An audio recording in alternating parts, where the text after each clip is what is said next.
Ang mga resibong nakalap ngayong hapon. Mga insidente ng pag-akyat bahay sa Pasig at panloloob sa Antipolo. Iisa lang daw ang salarin. Ang pagnanakaw ng suspect. Nahuli kam, kuyang akyat bahay. Ang tindi mo! Pangarap na magandang kinabukasan sa Poland ng dalawang lalaki na purnada dahil ang kanilang kausap, illegal recruiter daw pala. Flyaway na sana, sumadsad pa. Ang in-expect na sir ba nga makaka-abroad na ako tapos ito palang nangyari. Kasama ang resibo, nagsagawa ang CIDG ATCU ng isang entrapment operation upang madakip ang suspect. Matigil na kaya ang hindi umano'y paningin lang ni ate? Anumang reklamo, bibigyan tugon. Bawat hinaing at problema, hahanapan ng solusyon. Ito ang bago ninyong sandigan, hindi palalampasin ang mga tiwali at maling gawi. Dito, walang ligtas ang abusado at lalong walang lusot ang may atraso. Dahil ang lahat, hahanapan natin ang resibo. Magandang hapon, ako po si Emil Sumangil.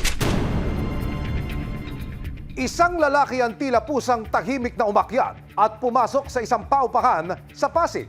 Habang himbing ang lalaking tenant, tinangay nito ang cellphone, wallet at iba pang gamit. Mabuti na lamang huli sa CCTV ang buong pangyayari, kaya hindi magtatagal, huli ka na rin, kuya!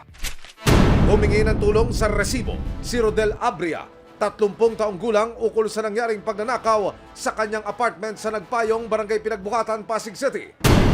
Habang mahimbing ang tulog ni Rodel, makikitang bumukas ang bintana sa ikalawang palapag ng kanyang inuupahang silid. At ilang sandali pa, may pumasok na lalaki. Malapusa itong tumuntong sa lababo ng kusina at saka nilapitan ng biktimang si Rodel. Tila chinecheck ng suspect kung mahimbing ang tulog ni Rodel. Nang makasiguro, nagsimula na itong magkalungkat na mga pwede niyang manakaw. Bali yung pinulot niya po rito kala nila cellphone. Power bank po yun.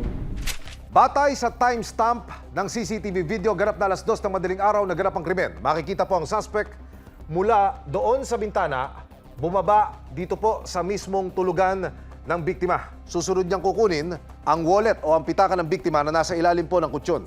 Tila ba maaalimpungatan ang biktima? Babalikwas po siya mula sa pagkakahiga at ang suspect pumasok doon sa kabilang kwarto. Sa panayam ng resibo sa biktimang si Rodel at kanyang partner na si Janine matapos ang insidente, wala raw siyang kamalay-malay na nilooban na pala siya. Iniintay ko yung alarm ng cellphone ko. Kinapa ako sa tabi ko, sa gilid ng kutsyon. Wala. Tulad ng wallet ko, wala doon. Doon ako humingi ng tulong sa may-ari ng bahay na para i-kontakin siya, makita sa CCTV footage yung nangyari. Kasi doon ko na-confirma na may pumasok na sa bahay. Nang i-upload nila ang video, nalaman nilang may nakakakilala pala sa suspect. May mga nagtitip kung nasaan siya. May mga nagsisend po ng video, katulad nung nakaraan, nasa Kalawaan daw po siya. Susunod! Mula nang maitala ang insidente na nakawan sa residential property na ito sa Barangay Pinagbuhatan, Pasig City. Isa pang insidente ng pagnanakaw ang naitala naman at nai-report sa mga otoridad sa lungsod ng Antipolo. Abangan mamaya, pangarap na magandang kinabukasan sa Poland ng dalawang lalaki na purnada dahil ang kanilang kausap, illegal recruiter daw pala. Flyaway na sana, sumadsad pa. Resibo, walang lusot ang may atraso. Resibo, walang lusot ang may atraso. 3 araw makalipas ang panloloob, minabuti na nilang pumunta sa presinto. Kaya noong September 25, 2023, kasama ang resibo, nagpunta sa PNP Pasig City si Rodel at ang kanyang partner para magsampa ng kaso. Pero ilang sandali pa ang lumipas, dumating ang ina ng suspect. Sinubukan naming makapanayam ang ina pero tumanggi siyang magbigay ng anumang pakayag. Pero ayon sa kanya, hindi raw siya pumunta para depensa ng anak, kundi para tumulong na maipakulong na raw ito.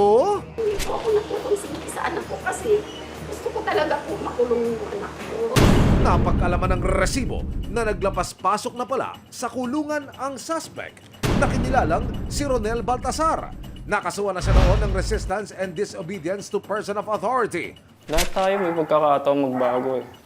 Baka doon sa gagawin natin yun, doon siya magbago. Para hindi na rin po mangyari sa iba yung ginawa niya. Hindi raw sumipot noon ang suspect sa mga pagdinig, kaya nitong January 16, 2024, naglabas na ng warrant of arrest sa Pasig City RTC Branch number 71 laban sa kanya, pero ang suspect, no show pa rin daw. Ma'am, ituro mo nga sa akin. Sa camera natin, nasan ho yung mga CCTV camera ko nakalagay? Andito po yung camera.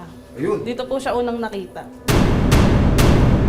Humigit kumulang 1 buwan mula nang maitala ang insidente na nakawan sa residential property na ito sa Barangay Pinagbuhatan, Pasig City. Isa pang insidente ng pagnanakaw ang naitala naman at nai-report sa mga otoridad sa lungsod ng Antipolo. 1 buwan matapos ang pag-akyat bahay ni Baltasar sa Pasig City, isa namang panluloob ang nangyari sa Cogyo, Antipolo.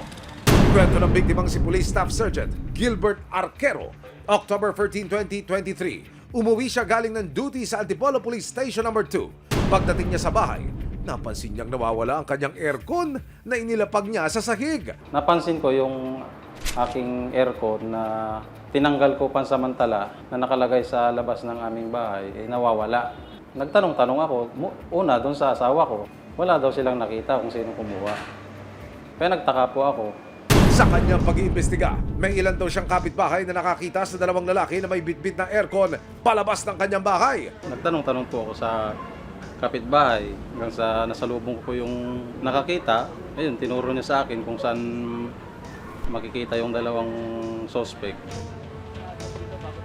Dito po sa ilalim, dyan sila pumipwesto. Mga alas 3 po ng hapon nung kinuha nila yung aircon. Naabutan pa raw ni Gilbert na pinipira-piraso na ng mga ito ang kanyang aircon. Naibenta na nila yung ibang parte. Bali, wala na rin mapapakinabangan dun sa nakabalik kasi yung kaha na lang at saka yung mga hindi pa nila nababaklas. At dahil pasok pa sa 24 hours mula ng gawin ng krimen, si Sergeant Gilbert na rin ang tumayong arresting officer sa suspect na kinilalang si Reggie Baltasar. Nako mga kuya, pulis pa ang dinali nyo! Ang ginawa namin, dinala namin sa police station para sampan na lang ng kaso. Samantala, nagbagong taon na, pero patuloy pa rin daw na pinaghahanap ng Pasig Police ang suspect na si Ronel na nahulikam ang pag-aakyat bahay. Susunod, natuklasan nila na may valid reason naman pala kung bakit hindi ito nakakadalo sa mga pagdinig. Kaya pala hindi namin siya mahanap.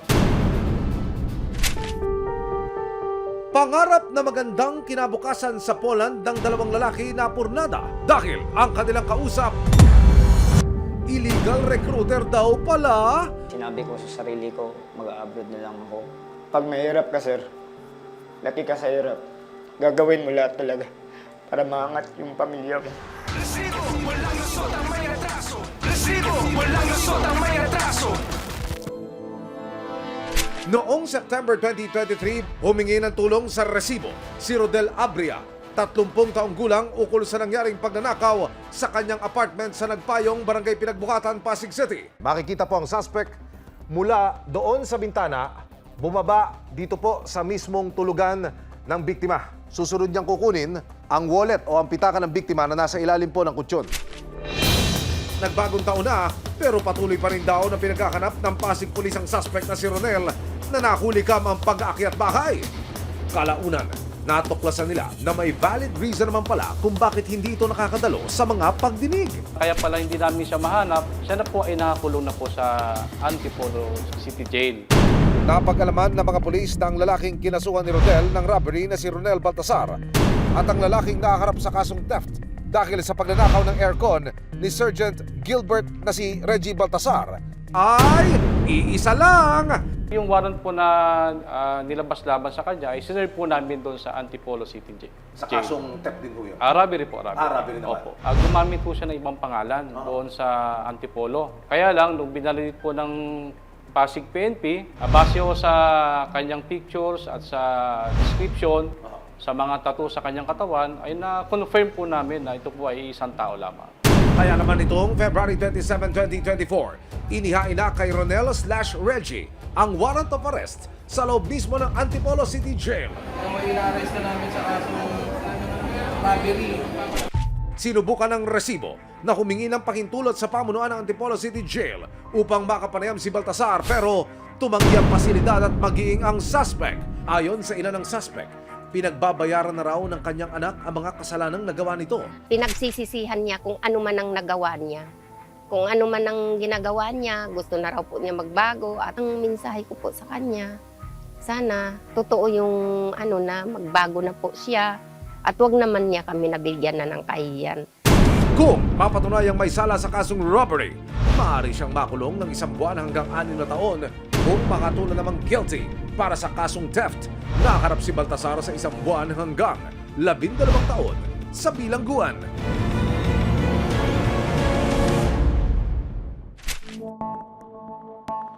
Dalawang messenger riders sa Mindanao nakalina sa matamis na pangako ng isang recruiter ng alukin ng mas mabuting trabaho raw sa Poland matapos mangutang ng tig 15,000 pesos para raw maproseso ang kanilang paglipad. Nagulat sila nang malamang natanso pala sila ng recruiter. Ouch! Trabaho na! Naging bato pa! Trabaho ba kamo na may magandang kita? Sa kalagang 15,000 pesos, sigurado na raw ang kinabukasan mo sa Poland?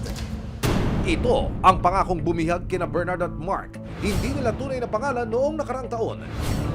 Bilang mga messenger riders sa Mindanao, nangarap daw silang mangibang bansa para sa mas malaking kita. Law firm po ako, sir. Katulad po ng nag-aabot ng mga demand letter po. Ay panggasto din sa mga magulang din. Binibigyan ng mga suporta po, sir. Sa awa ng Diyos, okay naman sir kasi meron naman akong napagkukunan. Meron akong trabaho doon sir. Pagkain pang araw-araw, panggatas ng anak, diaper, mga kung ano ang kailangan sa anak. Natustusan naman yung mga pangangailangan sa pamilya pero hindi talaga sapat na sapat po. Taong 2023 nang makilala nila si Marie, hindi niya tunay na pangalan. Nakilala ko siya sa kasamahan ko po sir sa trabaho. Una kaming nagkausap niyan through messenger lang po. Ayon sa dalawa, matindi raw ang convincing powers ni Marie. Kaya naman napayes daw agad sila sa offer nitong trabaho overseas. Na-convince ako sa kanya dahil sa yung salita niya parang smooth lang. Tulad ng, if magbayad kayo, makakalipad kayo in this month. Meron siya mga picture na pinapakita niya na meron siyang aplikante na napalipad na niya. Tapos yung sa Facebook niya, makikita din namin sa kanila na meron siyang napapalipad. Ang offer, magbabayad sila ng 15,000 piso para makalipad. Kaya naman agad silang nangutang para matupad ang kanilang pangarap na mas magandang buhay. Yung pera na binayad ko sir, siniram ko lang po sa aking kapatid. Sinabi ko sa sarili ko, mag-abroad na lang ako. Kahit hindi ko gusto, pangarap ko talaga na maahon sila sa hirap. Pag mahirap ka, sir, laki ka sa hirap, gagawin mo lahat talaga para maangat yung pamilya mo. Nang magkabayaran, lumipad pa Maynila ang dalawa kasama ang iba pang aplikante. At dito na tumambad sa kanila ang big reveal. Ang recruiter na si Marie, aba, bogus daw pala! Sabi niya, meron daw kaming accommodation dito sa Manila. Pero pagpunta namin dito, wala pala accommodation. Dahil sa nangyari, lalo raw naghirap sina Bernard at Mark. Sinubukan nilang tawagan si Marie, pero siya parang galit at kalaunay ng ghost na raw ito. Pero imbis na malugmok, piniling lumaban ni Mark at Bernard. Agad silang dumulog sa Criminal Investigation and Detection Group, Anti-Transnational Crime Unit o CIDG-ATCU para formal na magsampa ng reklamo. At para makumpirma kung konektado talaga si Marie sa dineklarang agency na kinabibilangan daw niya, nagtungo ang resibo sa opisina ng ahensya. Tayo po ay personal na tutungo ngayon sa tanggapan nitong recruitment agency para alamin kung talaga bang affiliated o konektado itong taong inirereklamo ng ating mga kababayang dumulog sa ating programa.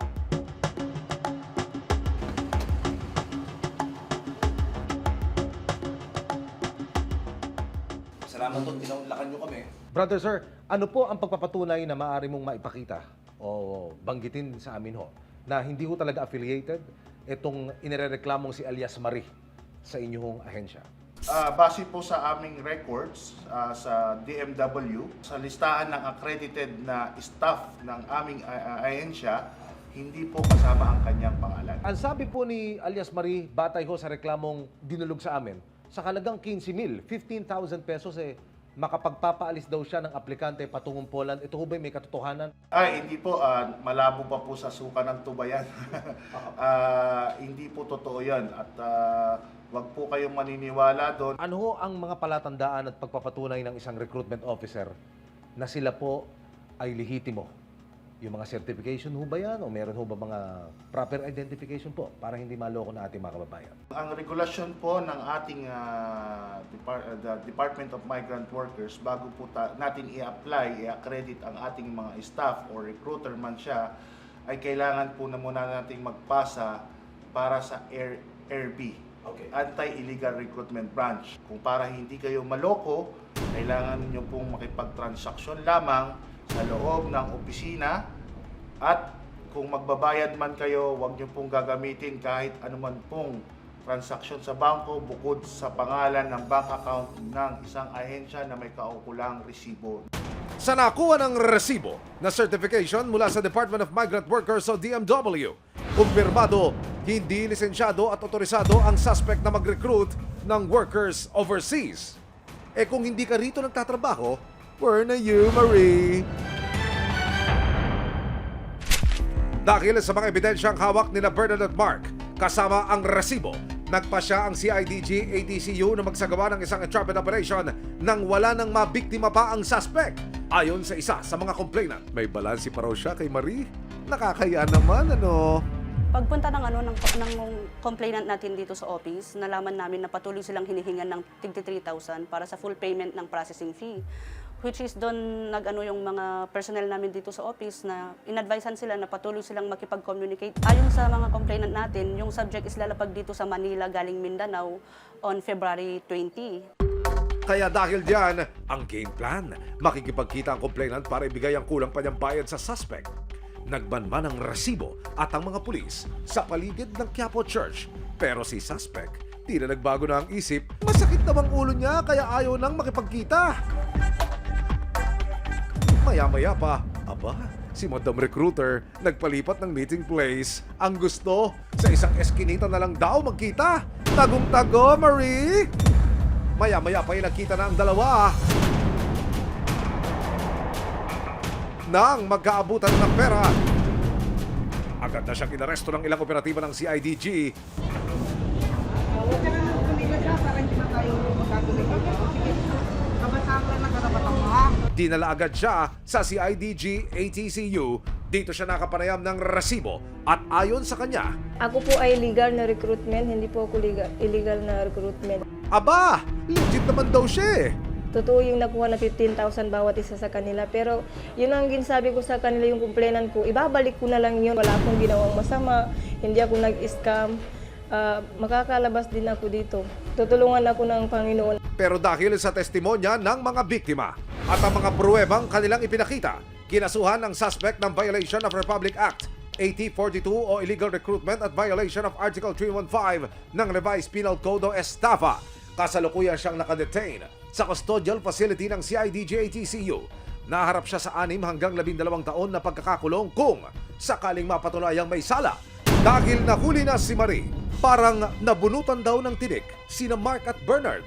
Iisa lang daw ang mensahe nila sa kanilang pamilya na umasa sa kanilang pangingibang bansa.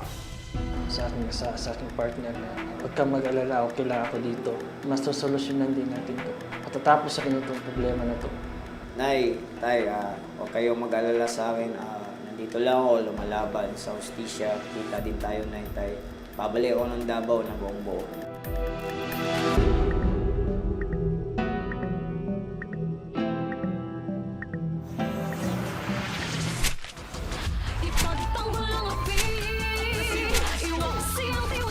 Sama-sama nating ituwid ang tiwali at baluktot. Itakwil ang maling gawi at modus na bulok.